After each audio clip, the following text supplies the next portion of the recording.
Una noticia que nos ha dejado impactados de este fin de semana. Ya saben que este fin de semana se han reunido los llamados patriot, los patriotas, a instancias de Abascal, que ha sido un poco el maestro de ceremonias de esta reunión. Ha estado Le Pen, ha estado Orbán, han estado los principales representantes, digamos, de lo que llaman la derecha radical de la Unión Europea. Bien. Pero más allá de esta reunión y de las valoraciones de esta reunión, ha habido cosas que nos han llamado mucho la atención, como por ejemplo este ataque al hombre, a la persona de un señor que se llama Óscar Puente y que es ministro de Infraestructuras. Este es el tuit. Ustedes juzguen. Barba puntiaguda para que nadie se dé cuenta de que no tiene barbilla. De puntillas porque Le Pen es más alta que él. Camisa 3 tallas más pequeña para lucir musculito y nulas apariciones públicas para que nadie se dé cuenta de que su cerebro está vacío, acomplejado de manual. Vamos a ver, esto lo dice un señor que es ministro de un gobierno y esto es un ataque totalmente a la persona. Es decir, que uno puede valorar la reunión, si te gusta, si no te gusta, pero eso es un ataque total a la persona, pero sin piedad además. Sí, este tipo de ataques me gustaría siempre darles la vuelta para que veamos el alcance, ¿no? Imaginemos que es alguien del PP el que se refiere así a un ministro del PSOE en esos términos personales de descalificación personal, física, intelectual. Es brutal, ¿no? Es brutal. Y más viniendo de un gobierno, de un ministro del gobierno, pues yo creo que se califica el mismo. Pero es que además la foto está acompañada, o sea, el tuit está acompañado de una fotografía, la de la izquierda, en la que supuestamente Abascal está de puntillas, pero es un montaje la foto. La foto original es la de la derecha, en la que se puede ver que no está de puntillas. Con lo cual participa de la expansión de un bulo ya. Óscar Puente, que es el que siempre se está quejando de los bulos, pues encima suelta un bulo y lo alinea todo ese bulo con descalificaciones personales sobre un rival político, ¿no? Yo creo que ya es la degradación absoluta, ¿no? del ejercicio de la política. A mí me parece que es una muestra del nerviosismo y la preocupación que hay dentro del seno del gobierno, sinceramente, y dentro del Partido Socialista. Creo que ellos ahora mismo están en una deriva que están acorralados judicialmente, las encuestas no les dan buenos augurios, saben que el viento de cola que trae que Donald Trump haya llegado a la Casa Blanca no les beneficia. Hay unas elecciones en Alemania en apenas 15 días, la izquierda que está gobernando allí, el Partido Socialista, va a saltar por los aires con un resultado muy mediocre, va a gobernar prácticamente seguro el centro derecha y va a obtener unos grandes resultados la derecha más radical. O sea, yo creo que el gobierno está en una situación muy preocupada y yo creo que ellos ahora mismo se muestran pues como un pollo sin cabeza, que son lo que suelen decir ellos a veces del propio Alberto Núñez Feijóo, ¿no? Yo creo que esto es una muestra del nerviosismo que hay en Moncloa. Bueno, luego tenemos una reacción del Partido Popular, que es la que van a ver ahora, una reacción del Partido Popular a este ataque, digamos, a la persona de Óscar Puente. Montero se metió con el físico de Tellado, Puente con el de Abascal. Tienen una asesora cobrando un sueldo por decir que Pedro Sánchez es guapo y a 22 ministros para criticar el físico de los políticos de la oposición. Urge echarles por ataques como estos también. Esta ha sido, Benjamín, la reacción del Partido Popular, que en este caso ha salido en defensa no de Abascal, sino criticando lo que este señor se permite, ¿no? Salen en defensa de la decencia política, claro. O sea, un poco del juego limpio en la política, es que es verdaderamente lamentable, ¿no? Pero bueno, en el fondo, yo creo que detrás de lo de Óscar Puente, además de lo que tú comentabas, Abel, también hay una estrategia de que se hable mucho de Vox por parte del gobierno. Le interesa que se hable mucho de Vox, le interesa ponerlo en la palestra, le interesa que crezca, que las encuestas le den cada vez más. ¿Por qué? Porque así tienen un argumento para meter miedo, ¿no?, al electorado, que viene Vox, que viene la ultraderecha, y los veis con Le Pen, etcétera, etcétera, Orbán, etcétera, etcétera, ¿no? Entonces, les interesa avivar ese fuego de Vox como forma de intentar parar al Partido Popular. Con lo cual, yo creo que está todo bastante medido. Lo que pasa es que yo creo que no todo vale en política. O sea, tú no puedes atacar a un rival político llamándole, diciendo que tiene el cerebro vacío, que si los musculitos, que si las tallas de las camisas, que si la A ver, barba, porque no criticando tiene el físico, barbilla. es que, a ver, cada uno tiene el físico que Y tiene. además, ¿no? Cada uno Sí, tiene el físico que es tiene sí, y, es que es hombre, y precisamente indecente, Óscar ¿no? Puente, pues a lo mejor tampoco es el más adecuado para atacar por su físico a nadie. Digo yo, no sé, vamos, que cada uno Pero es que no es como la primera quiera. vez que esto pasa. ¿Sabes? Ha pasado más veces en el ámbito del Partido Socialista. Escuchen lo que decía María Jesús Montero, que también hacía referencia al tuit del Partido Popular a esto. Escuchen lo que decía María Jesús Montero de Tellado, el portavoz parlamentario del Partido Popular. Desde las gafas, bueno, los dos tienen gafas. Del que tiene menos pelo, del Tellado. De Miguel Tellado. Es un orgullo, es un... El que tiene menos pelo, decir, pero es que esto es insoportable, ¿no? O sea, Sí. uno puede criticar argumentos, puede criticar, pero no criticar el físico de alguien, ¿no? O sea, Yo creo que en esta estrategia de acercarse un poco a la gente, de intentar ser pues más cercano, yo creo que se equivocan con este tipo de comentarios porque al final hay un insulto detrás y es lo que piensan y le falla el subconsciente. Y aquí pues un poco también lo que comentaba Benjamín, ¿no? Que aunque sea una estrategia de poner a Vox en el foco, poner también pues a Isabel Díaz Ayuso en el foco, es decir, ellos están buscando el rival con el que pegarse porque bueno, pues así también un poco argumentan que lo que viene después hay que tener mucho cuidado, ese miedo. Yo no sé si el electorado va a comprar luego esta segunda versión 2.0 de Ojo que viene el lobo, habrá que verlo, ¿eh? Pero bueno, hay que saber también que le salió bien en un primer momento y veremos si es capaz el Partido Socialista, en este caso el gobierno, de volver a sacar rédito de esto. Pero sí, es una sensación un poco desagradable ver que políticos de esta época estén llegando a ese nivel tan bajo, ¿no? Porque insultar a otro es lamentable. por cierto, ya puestos a mirar cómo es cada uno físicamente o lo que se pone o no se pone, pues por cierto que ha habido mucha comidilla este fin de semana por el atuendo, ¿no?, de María Jesús Montero. Ya puestos ahí el atuendo de María Jesús Montero, Benjamín, en los premios Goya, que no sé si era una bata o era un kimono eso o qué era eso, ¿no? Pues en mira, fin, que ya puestos, ¿me entiendes? Claro, O sea, pues ya puestos que cada uno piense lo que quiera, ¿no? Pero fíjate, si entramos en este juego, ¿no? ¿Qué podríamos decir del atuendo de María Jesús Montero en la gala de los Goya? Bueno, pues podríamos hacer todo tipo de chascarrillos y reírnos aquí un buen rato. Pero es que realmente, pues bueno, ella sabrá cómo se ha vestido y la gente pues en su casa lo jugará como le dé la gana. Pero es que es muy peligroso entrar en este juego. Es muy peligroso porque ahora podríamos nosotros pues echar unas risas aquí, descalificar a unos a otros, etcétera, ¿no? Y yo creo que no es el camino, y menos entre políticos. Menos entre políticos, ¿no? Hay que respetar un poco las formas. Los políticos tienen que tener un mínimo de respeto, mínimo, Son representantes. a sus rivales, ¿no? Claro, y son representantes de la ciudadanía al final, ¿no? Que ellos no solamente tienen que hablar en su nombre, también tienen que tener esa capacidad de tener un poco mano izquierda para saber a qué se refieren, cuándo se refieren y cuáles son los términos que utilizan, porque en el fondo pues hablan en nombre de muchas personas, de muchos ciudadanos.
Bueno, tenemos, ojo con esto, porque lo del hermano de Sánchez sigue dando que hablar. Y ahora son los de Podemos los que están diciendo que allí no se veía nada claro en el momento que ingresó este hombre en su puesto de promoción de la ópera y de la música clásica en la Diputación de Badajoz. Ya saben que ha dimitido, ha cerrado, como dice Abel Martín, la puerta de una oficina que nunca supo dónde estaba realmente, ya lo vieron en la declaración que hizo ante el juez, ha dimitido, está al borde del procesamiento y todo esto huele a cacicada. Pero a cacicada de la gorda, ¿no? Hoy los de Podemos salen también a la palestra con este asunto para decir que cuando se produjo el ingreso de este hombre, David Sánchez Castejón, en la Diputación de Badajoz, pues como que ellos tampoco lo acababan de ver nada claro y que había un cierto jaleillo, ¿no?, con las condiciones en las que se produjo. Vean, si no, este documento. Usted pues se llevaría una sorpresa, ¿no? Diría, fíjate sorprende, quién estaba aquí. Nos sorprende y además, no sé si decirle, porque tampoco quiero ser peyorativo, pero negativamente, porque se empezó a formar un jaleillo por lo del diputado de Podemos, que a nadie le agrada que empiecen a dudar del trabajo que ha hecho en este caso la comisión de valoración. O sea que usted, desde su experiencia, usted reputó gratuitas esas observaciones, ¿no? Yo no sé en base a qué las hizo el señor diputado, pero que yo sepa no tenía base. Ahora, no sé por qué las hizo, no lo puedo... Si en este cambio de denominación no se incluyen esas funciones, ¿cómo puede valorarse por la comisión técnica o por el señor interventor o por el señor secretario o por todos los filtros que tiene el procedimiento administrativo que eso es verdaderamente un cambio de denominación, si no se están incluyendo las funciones? Es que yo creo recordar que siempre partíamos de que las funciones seguía desarrollando las funciones que tenía. Pero debería ponerlo en la ficha, ¿no? Pues posiblemente tendría Usted que ha estado ponerlo, pero la función... casi toda su vida en recursos humanos. En todos los cambios de denominación, se lo digo porque es que yo pedí a la Diputación los cambios de denominación que se hubieran hecho en los últimos años. Me enviaron 49. Y posteriormente he pedido otra documentación y tengo varios más. Pues en todos los cambios de denominación que yo tengo, José Ramón, en todos, y como específicamente lo exige la ley, se incluyen expresamente las funciones genéricas y específicas. ¿Por qué en este caso no se incluyeron? ¿Usted lo sabe? Bueno, aquí Abel Martín, lo que se desprende de este documento que estamos conociendo en las últimas horas es que la jueza lo tiene claro. Hombre, que eso huele a cacicada, ¿eh? Vamos a ponernos en situación. El señor David Sánchez Pérez Castejón dimite de su cargo la semana pasada y nos enteramos pocas horas después que es que la jueza que está investigando pues esta contratación ha pedido unos informes a la Diputación de Badajoz para que le indiquen pues cuándo entraba, cuándo salía, cuándo empezó a trabajar, cuándo se fue, y resulta que la jueza ha puesto el grito en el cielo porque esos informes que le llegan, pues a diferencia del resto de informes que ha pedido sobre otras personas que trabajan en la Diputación, pues dice que son altamente manipulables porque en ningún caso hay una firma electrónica, aparecen las fechas escritas a mano, con bolígrafo, deja entrever que aquí ha pasado algo raro y le ha pedido la propia jueza a la Diputación que le aclare por qué es el único caso en el que pues estos informes están manuscritos. Como estaba diciendo también en este vídeo, que después de pedir 49 informes al resto en el que le digan un poco cómo son los diferentes cambios de funciones, cuáles son las funciones de cada uno, cómo se indican, pues en el único caso en el que no es así es en el del hermano de Pedro Sánchez. Entonces la jueza parece ser que ella está dando pasos hacia adelante en una investigación que todo parece indicar, veremos al final si es fácilmente demostrable o no, pero todo parece indicar que este señor le dieron un puesto de trabajo al que nunca acudió, que recibió una serie de favores personales, y es lo que se está poniendo ahora en tela de juicio. Y yo creo que este tema, que parecía que en Moncloa pues que tenía cierta confianza en que no les iba a salpicar, a medida que pasan las horas están cada vez más cercados, sobre todo el presidente del gobierno, evidentemente. Este tema que se está calentando por momentos, Benjamín, el tema del hermano de Sánchez, no hermano, él ya se ha ido, ha dimitido, se ha quitado de en medio porque está viendo que el asunto está al rojo vivo y que él está al borde del procesamiento. Vaya. Bueno, hay hasta dudas de realmente si ha dimitido o no. Parece que ha renunciado, pero antes de la renuncia pidió la baja médica. Entonces yo no sé hasta qué punto se puede renunciar a un puesto de trabajo cuando se está en baja médica. Lo desconozco, pero antes de la supuesta renuncia pidió la baja médica. No sé si es una treta para seguir cobrando. No lo sé, pero desde luego es extraño el procedimiento. Respecto a lo que hemos, además de lo que comentaba Abel, que estoy de acuerdo completamente, lo que hemos escuchado en este vídeo, esto de que hubo jaleillo, ¿no?, desde Podemos, o sea, este señor de Recursos Humanos, era el responsable de Recursos Humanos de la Diputación, dice que él se enteró de que el hermano de que David Sánchez era el hermano de Pedro Sánchez porque hubo jaleillo desde Podemos, ¿no? Bueno, eso es importante, parece una tontería, pero no lo es, porque en este procedimiento está imputado también el presidente de la Diputación, Gallardo, que además ha sido recientemente reelegido, pese a estar imputado, ha sido reelegido recientemente como secretario general del PSOE de Extremadura. Les importa un bledo, dicho pronto y mal, que esté imputado. Bueno, el caso es que es importante eso de que hubo jaleillo desde Podemos, porque Gallardo declaró ante la juez que él no sabía que este señor era el hermano de Pedro Sánchez, que no tenía ni idea. Bueno, en Podemos lo sabían, hubo jaleillo en la Diputación, se ve que no se hablaba de otra cosa, evidentemente, acababan de contratar como alto cargo al hermano de Pedro Sánchez, y el presidente de la Diputación dice que él no sabía nada. Bueno, hombre, no sé, resulta bastante increíble todo esto, ¿no? O sea, hasta en los pequeños detalles se les va cogiendo en sus mentiras, ¿no? A lo que aparentemente son mentiras y lo que parece que la juez está convencida de que son mentiras. Claro. Bueno, el hermano de Sánchez, que cada día da nuevas noticias, y con todo este panorama, claro, las encuestas, que es lo que les comentábamos al principio, pues reflejan que hay una clarísima mayoría del Partido Popular y de Vox, si consiguieran un pacto y si hubiera elecciones. Esta es la última, NC Report. Partido Popular, 149, 151 escaños, Vox 41-43, PSOE 114, 116, que mantiene un suelo importante el Partido Socialista según las encuestas también, y aumentan, dice el titular de La Razón, los extremos. La política de Sánchez da más aire a los extremos. Entiendo que se refiere tanto a Vox como a los partidos de la izquierda, aunque los partidos de la izquierda pues tienen un hundimiento generalizado. Sumar, y hay un cierto repunte de Podemos, que está tomando aire con todos los asuntos que estamos viendo y sobre todo con el hundimiento de Sumar. Sí, bueno, dice Sumar y Podemos repuntan experimentan un ligero repunte respecto a las últimas encuestas. Bueno, es que Sumar ha tocado mucho fondo y es fácil que respecto a la última encuesta repunte un poco, pero lo cierto es que sigue hundido en el barrio. No sé si las políticas de Sánchez alimentan los extremos, eso es una interpretación que hace La Razón. El caso es que yo me ciño a los resultados y aquí hay que leerlo, yo creo, la encuesta, como todas las últimas que se han publicado, creo que hay que leerlas por bloques, es lo importante, y por tendencias, ¿no?, como siempre las encuestas. Y la tendencia es que el PP está ahí más o menos en unas cifras de en torno a 150 escaños, en los que más o menos se mantiene desde hace un tiempo, que Vox tiene una tendencia al alza y que entre ambos suman una clarísima mayoría absoluta. Es más, si no es el récord, roza el récord, creo que es el récord de lo que jamás habría obtenido la derecha en España en unas elecciones democráticas, ¿no? Y respecto a la izquierda, pues el PSOE, la lectura es clarísima. El PSOE salva los muebles, pero los salva gracias al hundimiento de Sumar. O sea, chupa de ahí. Estamos hablando que Sumar pasa de 31 diputados que tienen ahí mismo, parlamentarios, asientos en el hemiciclo, a 8 o 9. Mejora un poco, sube, pero es que estamos hablando que Podemos, que también decimos que le vendría bien unas elecciones, es que está en la más absoluta irrelevancia. Que mira lo que llegó a ser Podemos, habló en su momento incluso de un sorpaso, de ser capaz de sorpasar al Partido Socialista Obrero Español. Estamos hablando entre 5 y 6 diputados, es decir, que Sánchez ha conseguido fagocitar, que yo creo que eso también tiene mérito, a la izquierda que ha salido a la izquierda de su partido, con otras siglas inventadas, todo lo que tú quieras, comprándoles el discurso. De ahí que el resultado del PSOE no sea escandalosamente malo. Claro, efectivamente, claro. Es decir, el resultado del PSOE no es escandalosamente malo. A mí, si me lo permites, aquí hay un análisis que se puede hacer y que evidentemente no va a suceder, pero se podría hacer si el Partido Socialista y el Partido Popular quisieran llegar a un acuerdo, como parece ser que va a pasar en Alemania dentro de 15 días, para evitar que la extrema derecha, según califican ellos, pues que va a ser la segunda fuerza, llegue al poder, pues se podría, digamos, sustentar un gobierno de ese tipo. Aquí no va a pasar, en España no va a pasar, evidentemente. Entonces, ¿qué sucede? Que si hacemos la lectura hacia el otro lado, ¿qué opciones hay? Las opciones de Pedro Sánchez con esta amalgama mal llamada de progresista, esta amalgama de progresistas de legislatura, esta coalición, no se va a volver a repetir. ¿Qué se repetiría? Pues se repetiría un Partido Popular con la ayuda de Vox. Estamos hablando que nos vamos a 190 escaños, casi 200 escaños.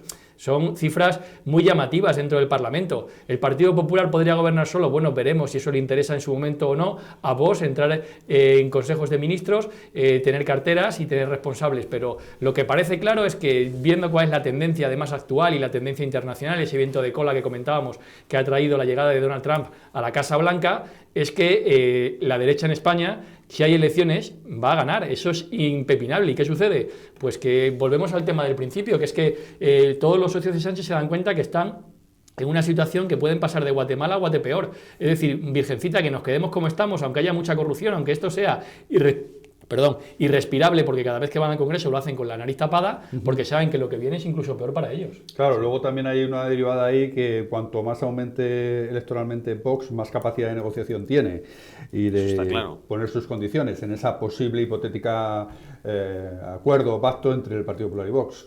Sí, también cuanto más cerca esté de la mayoría absoluta el PP, menos relevancia tiene Vox, independientemente de su número de escaños. Quiero decir que ahí es la llave, efectivamente, pero bueno, si al PP le faltan 7 escaños, no es lo mismo que si le faltan 27 para la mayoría absoluta, ¿no? Independientemente de quién tenga la llave. Pero bueno, eso es una película que habrá que ver en el futuro, porque lo que está claro es que el PSOE y la izquierda van a utilizar el miedo a Vox, el auge de Vox, para intentar frenar al PP. Esa es la clave, yo creo, de las próximas elecciones, sean cuando sean. Y yo creo que ahí el PP debería estar inteligente, debería hacer pedagogía. Hay que hacer pedagogía. Es decir, el Partido Socialista no está en condiciones de echarle en cara al PP que Vox sea su socio. Lo hará, pero no está en condiciones. Por eso digo que hay que hacer pedagogía, hay que explicarlo muy bien. Hay que decirle a Sánchez y recordarle con quién ha pactado él.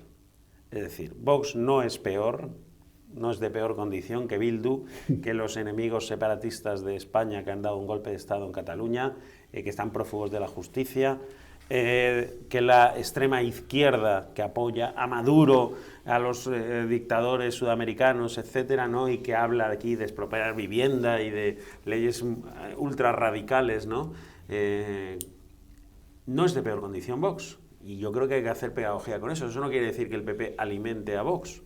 Simplemente que hay que hacer pedagogía a los ciudadanos. Y Vox ni está contra la Constitución, ni nunca ha abogado por asesinar a nadie, ni pegar tiros en la nuca, ni ha dado golpes de Estado, etcétera, etcétera. Por lo tanto, yo creo que es importantísimo que la ciudadanía perciba que si hay unos socios nocivos, y lo estamos viendo en el día a día de España, son los que tiene Sánchez ahora mismo en la Moncloa, que no solo le condicionan en el gobierno, sino que además solo buscan el interés de sus propias comunidades autónomas, naciones, como dicen ellos, ¿no? Cataluña, País Vasco, etcétera. Con lo cual, hay que hacer mucha pedagogía, porque el arma del PSOE va a ser decir que Vox, la ultraderecha, que viene el coco, etcétera, etcétera. Pero el español medio yo creo que es un poquito más inteligente que eso, pero hay que ayudar a hacer esa pedagogía y explicarlo. Son las 11 menos cuarto de la mañana. Bueno, y observando todo esto con un cierto regocijo, porque está viendo que tiene ahí una oportunidad de que Podemos, quiero decir, resucite algo, incluso de que él tenga alguna opción más políticamente, Pablo Iglesias. Observando esto con un cierto regocijo, Pablo Iglesias desde su taberna de Lavapiés en Garibaldi, pero fíjense lo que son las cosas, que ahora resulta que le están acusando de explotación laboral a Pablo Iglesias. El del Chalén Galapagar, que iba a vivir toda su vida en Vallecas, el pequeño empresario que puso una taberna en Lavapiés y ahora le acusan sus empleados de que les explota laboralmente. Esta es una noticia que ha saltado en las últimas horas y otra vez más Pablo Iglesias, pues con aquello de consejos vendo que para mí no tengo. Consejos vendo que para mí no tengo, porque es muy fuerte que un hombre que va por la vida de defensor del obrero le acaben denunciando sus obreros por explotación laboral. Eso es lo del chalet de Galapagar 2.0, ¿no? O sea, es parecido, es la incoherencia, ¿no? Es la incoherencia en el mensaje. La incoherencia de decir que tú eres un tío de barrio que nunca vas a ir de tu barrio para vivir en lujosos áticos o en zonas privilegiadas y te compras un chalet inmediatamente después de lujo en la Sierra de Madrid, ¿no? Y creo que eso fue la puntilla política para Pablo Iglesias. Y ahora le pasa un poco lo mismo, no puedes estar todo el día hablando de los trabajadores, de la explotación laboral, de la guerra de clases, como les gusta a ellos hablar y tal, y de repente encontrarte con que tus trabajadores acuden a un sindicato a denunciar que les estás explotando, ¿no? Que les estás explotando laboralmente. Bueno, no sé, es la incoherencia y estas cosas hacen muchísimo daño bueno, pues al mensaje de Podemos, lógicamente, porque le desenmascaran, ¿no? De alguna manera.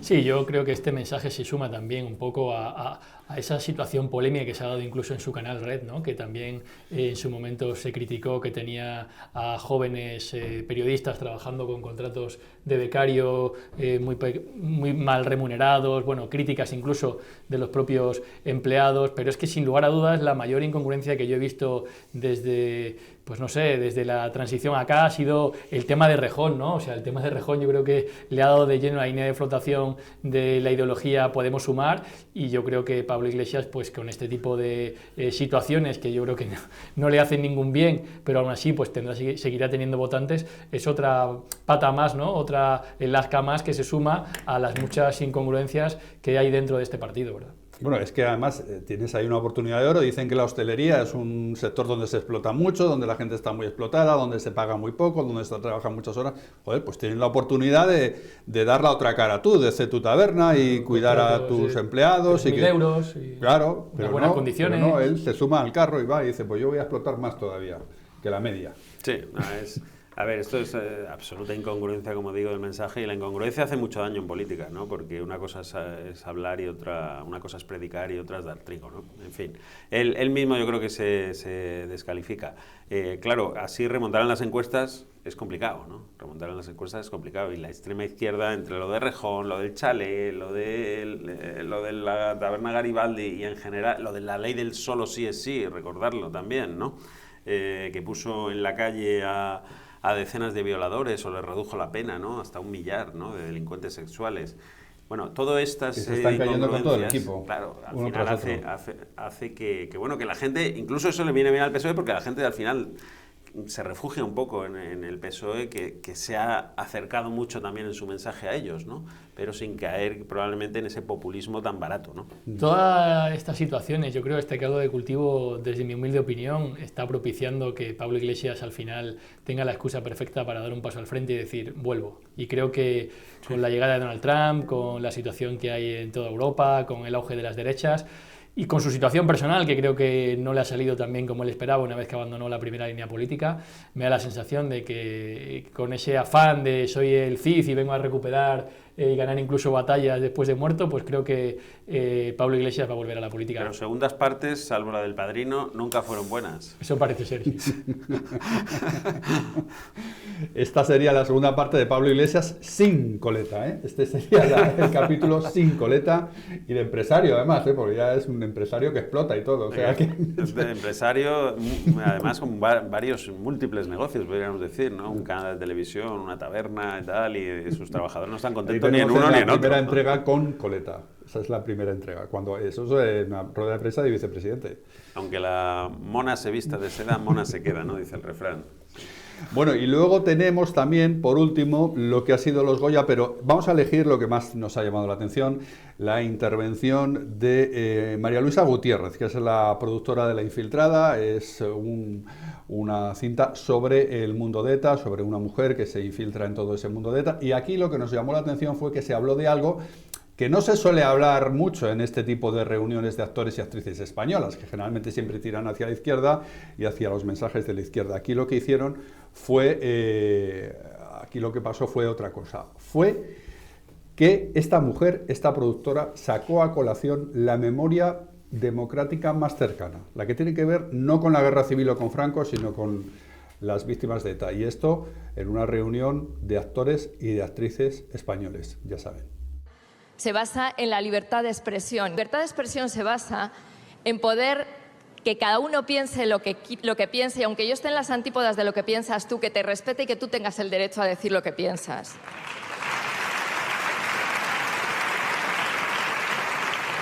También lo queremos compartir con la familia Ordóñez y con la Fundación Víctimas del Terrorismo, con Covite y con todas aquellas víctimas reales que han visto la película y que a pesar del dolor que han sentido, nos han dado las gracias, porque es una historia que hay que recordar, porque la memoria histórica también está para la historia reciente de este país.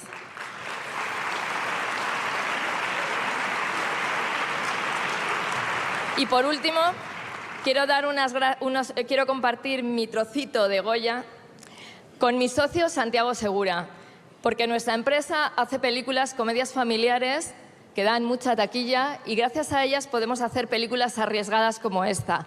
En una industria sana se necesitan los dos cines. Uno no puede vivir sin el otro.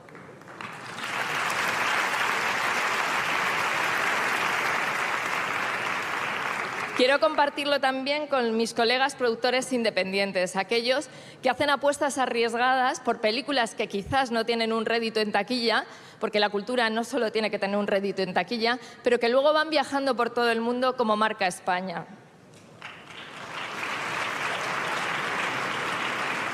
Un agradecimiento muy personal. A mí los estudios me los han pagado la agricultura.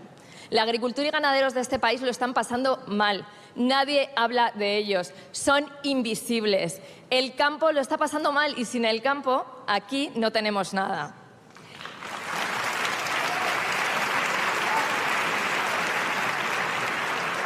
Y por último, que ya sé que todos os queréis ir, quiero compartir mi trocito de Goya con mi pueblo, Junquera de Henares, Guadalajara, con mi familia, con mis hijos, Mario, Luca, Marco, Ginebra, que han tenido que sufrir mis ausencias y, por supuesto, papá, contigo.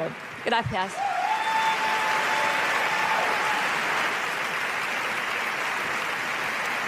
Ya, Arantxa. Bueno, lo asombroso de esto, Abel Martín, es que esto es un mensaje políticamente incorrecto en un país como el nuestro, España, y es muy curioso cómo, efectivamente, lo has observado. Empieza la gente aplaudiendo a tope cuando está hablando de la libertad de expresión, pero cuando baja ese mensaje a un terreno que no les gusta ya tanto, como es el de las víctimas del terrorismo, Gregorio Ordóñez, los aplausos disminuyen considerablemente. Y luego también habla de la agricultura, por cierto, que también defender la agricultura, dependiendo en qué ambientes, también puede ser hasta incorrecto en un país como el nuestro, ¿no? O sea, que dio totalmente el contrapunto de lo que suelen ser este tipo de galas durante un montón de años esta productora de la película La Infiltrada. Es así de triste porque el mundo de la cultura, el mundo del cine, se le llena la boca con esta visión aperturista que dicen ellos que tienen del mundo, pero luego cuando escuchan un discurso que se sale un poco de esos cánones que ellos tienen estipulados, de lo que es lo bueno, lo malo y lo que está bien y lo que no, digamos que tuercen un poco el morro, ¿no? Y es apreciable cómo, escuchando el discurso, comentábamos aquí, pues eso, que cuando se habla de la libertad de expresión, nada más arrancar, todo el mundo aplaude y se viene arriba y tal, y luego ya cuando se mencionan las víctimas de ETA, cuando se habla del campo, cuando se habla de un cine que no es el cine, digamos, que tanto gusta, el cine de autor, ya como que ya disminuye el número de aplausos. Bueno, eso es un síntoma más de lo que es la realidad de nuestra pues cultura que tenemos afianzada, digamos, en estas personas que nos representan, que cuando van a estos certámenes pues suelen tener el mismo discurso, y si alguien se sale un poco pues es algo anormal, ¿no? Y a mí me gustaría también relacionarlo con lo que ha pasado con Carla Sofía Gascón, que al final hablaba todo el mundo de que era pues una actriz que iba a hacer historia porque está nominada, y esto es historia, como mejor actriz principal, a ganar un Oscar siendo española, y resulta que después de que se hayan conocido unos tuits, unas reflexiones, una manera de pensar que ha ido ella vertiendo en redes desde hace años, pues poco más que a esta señora la han intentado borrar del mapa, la han cancelado, ¿no? Bueno, si es tan buena actriz, si es una intérprete genuina, creo que se la sigue teniendo en cuenta ese valor, esa capacidad que ha tenido para traspasar fronteras y mostrar en el mundo del cine una capacidad que no tienen otros, pero claro, como ya no piensa como ellos, pues han decidido cortar a la cabeza, y me parece muy lamentable, porque al final esto deja un poco entrever este tipo de discurso, ¿no?, que tiene al final la izquierda, la cultura, pero no solamente en España, ya ha pasado también en Hollywood, o sea que es algo que trasciende nuestras fronteras. Algo está pasando en este mundo, algo está cambiando también en este mundo del cine español, lo que en su día se llamó el sindicato de la ceja, todo este mundo que siempre está orbitando en torno a la izquierda, algo puede estar cambiando, Benjamín, ¿no? Bueno, poquito, ¿no? Bueno, hombre, pero son síntomas, hombre. Son síntomas, ¿no? Y por eso hablamos de ello. Si algo hubiera cambiado, pues ya no hablarías de ello. ¿Algo está comenzando a cambiar? Pues no lo sé, es posible. Pero hablamos de esto porque es lo que se sale de lo común, ¿no? Por eso hablamos de este discurso.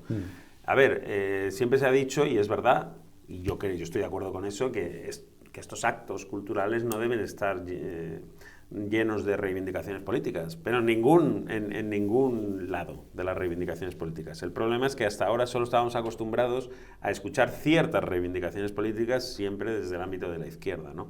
Y cuando alguien reivindica desde otro ámbito, ya ni siquiera del de la derecha, sino del que no admite la izquierda, porque esto no es ni derecha ni de izquierda, ¿se acuerdan de las víctimas del terrorismo, ¿no? Pero es algo que le molesta a la izquierda, ¿no? Esto de hablar de que la memoria histórica también es la memoria reciente de lo que acaba de ocurrir, 300 asesinatos sin resolver, etcétera, etcétera. Esto molesta a la izquierda, no sé muy bien por qué, pero le molesta. A lo mejor es porque tienen como socios a los de Bildu, ¿no? Entonces les puede molestar. El caso es que este tipo de discursos, claro, son muy aplaudidos diríamos, porque es una rareza, y dices, bueno, si siempre se están haciendo reivindicaciones desde la izquierda, pues ya vale que alguien le diga lo que a la izquierda no le gusta oír. Todo el mundo tiene derecho entonces a hacer reivindicaciones. Yo creo que habría que apartar de todas maneras, ¿sabes?, la política de los premios culturales como este, pero es imposible, porque, bueno, tenemos el ejemplo de Carla Sofía Gascón, cómo se entremezcla todo, ¿no? Cómo se cancela a una persona por sus ideas y no por sus interpretaciones, por su calidad. No, en este artística, caso, además, ¿no? que era buenísima hasta que dijo,